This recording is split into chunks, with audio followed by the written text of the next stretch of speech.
Nag-inspeksyon ng Department of Agriculture at Department of Trade and Industry sa ilang pamilihan sa Quezon City.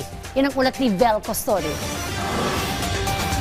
Positibo ang joint inspection ng Department of Agriculture at Department of Trade and Industry sa Commonwealth Market at isang grocery kanina. Bukod sa pagsunod ng mga bigasan sa 55 pesos maximum suggested retail price, nagkaroon din ng pagbaba sa presyo ng bigas dahil sa peak ng anihan at downtrend na presyo ng palay sa world market. Maganda yung nakita namin today na yung bigas ay sumusunod sila sa MSRP. Meron ng 55, 54, may 45, may 42, may 40. So magandang senyales po yun. Mahigit 25 LGUs na ang nagbigay ng interes sa DA para magbenta ng NFA rice matapos ang deklarasyon ng National Food Security Emergency sa bigas noong nakaraang linggo. Isa rito ang Quezon City LGU na planong idiretso sa rice LGU retailers ang NFA para maiwasan na ang dumaan pa sa mga middleman.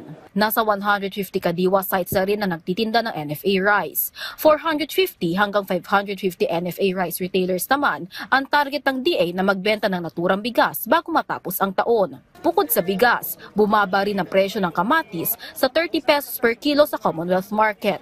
Ang DTI will strictly monitor and enforce the prices na binigay ng DA na dapat i-enforce sa mga bigas. Calibrated din ang timbangan ng bayan sa Commonwealth Market.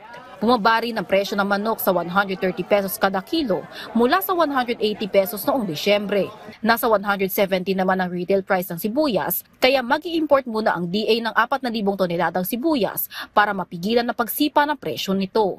Nagsimula na ang harvest season at maaaring dumami ulit ang mga local supplies ng sibuyas sa Marso. Pero pakiusap ng Secretary Laurel sa mga magsasaka at traders ng sibuyas. Yung maunang salya ng harvest, pwede diretso na sa market yung onions na yon at huwag i-storage. Kasi pag storage yan, ibig sabihin baka hindi bumaba ang presyo. Kung dagsaan na ang harvest, saka na maglagay sa storage. Walang nakikitang pagtaas sa presyo ng mga tinapay sa inspeksyon ng DA at DTI sa isang grocery sa Commonwealth. Patuloy ang pakikipag-ugnayan ng mga nasabing ahensya sa mga groceries para sumabay sa pagbaba ng presyo ng bigas na target ng maisakatuparan sa Marso. Vel Custodio para sa Pambansang TV sa Bagong Pilipinas.